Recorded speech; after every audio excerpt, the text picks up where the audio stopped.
ვიქტორ ეს 9 ჯერმე გაქმა ტელევიზიაში და შაბათს ჩვენ შაბათს ვიწევთ. ანუ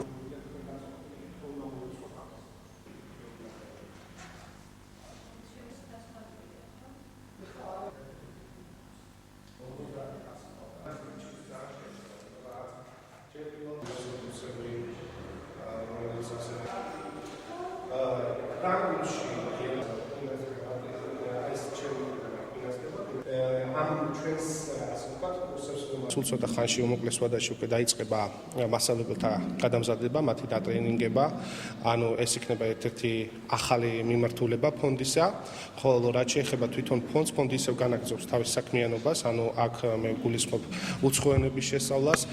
თქვენ იცით, რომ ჩვენთან ისწავლება 5 უცხო ენა, ეს არის ინგლისური, გერმანული, ფრანგული, თურქული და ასევე რუსული ენა, ასევე ჩვენთან არის კომპიუტერის შესწავლელი უფასო კურსები. 73 მას უყოლამ გაიარა 3 ეტაპი ტრენინგ კონკურსის შესარჩევი. პირველი იყო საბუთების გადარჩევა, მეორე იყო გასაუბრება კონკრეტულ საგანში, მათ საგანში. შერჩევის კრიტერიუმები იყო დადებული განათლების ორგანოზე, აჭარის სამინისტროს ორგანოზე და ეს ყველაფერი იყო ძალიან გამჭვირვალე. მესამე ეტაპი ეს იყო ზოგადი ტრენინგი ტრენერთა უნარებისათვის, ორდღიანი სწავლება და შემდეგ მათი პრეზენტაცია. ეხლა ჩვენ ვართ მისული მესამე ეტაპის მეორე ნაწილზე, სადაც საგნობრივი კომპეტენციის განროების მიზნით მათ ჩაუტარდებათ ყველა მოდული. ისინი გავლიან ყველა იმ მოდულს, რომელიც შემდგომში თვითონ უნდა ჩაუტარონ სკოლის პედაგოგებს.